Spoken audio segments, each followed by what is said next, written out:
Senator Ted Cruz, Republican from Texas, joins us now this morning. Good morning to you, Senator. You have found some common ground with squad member Ilhan Omar. That's a headline in itself. But both of you say there needs to be an investigation into this derailment.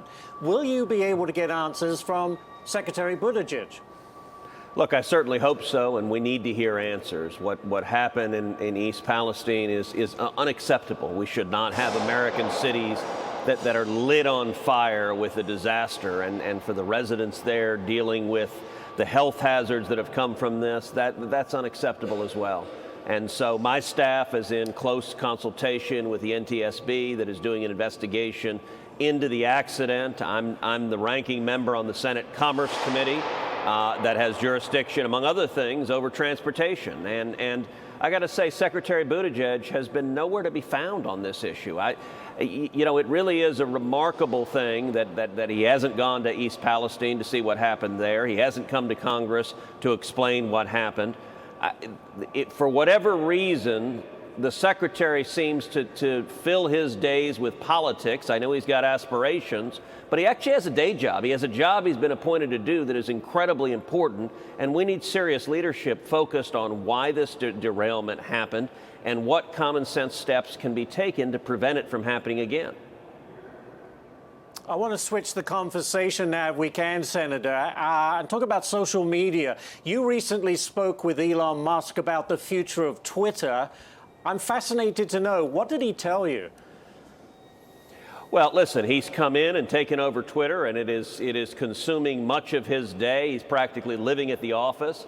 And I got to say, the fact that Elon Musk spent $48 billion to acquire Twitter is a big, big deal. And it's a big deal for free speech, because I have long believed the single greatest threat to free speech in America is big tech censorship. And the giant Silicon Valley companies have been moving further and further left, and they've been abusing their power. They've been silencing the views of those who disagree with them.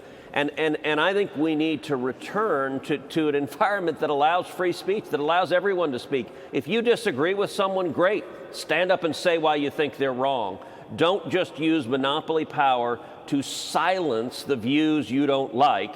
And Elon's coming into Twitter changed the terrain fundamentally, because with the Twitter files, he's making public the internal emails, the communications from the Biden White House, from Democrat members of Congress, from the FBI, from the CIA, and it becomes clear, number one, how flimsy a basis these big tech companies have for banning someone, for dropping their post, for shadow banning them. It's on flimsy political grounds. And number two, just how in bed big tech is with big government, how eager they were to be the heavy, to be the censor on behalf of Democrat politicians.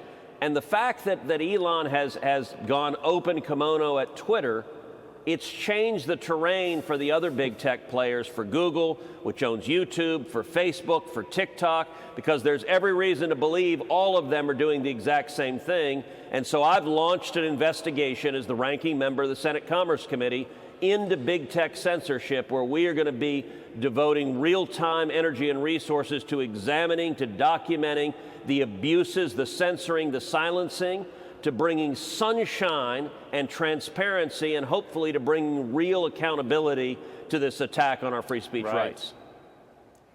Sunshine is always the best disinfectant, as they say. Senator Ted Cruz, pleasure to speak with you this morning, Senator. Thank you so much.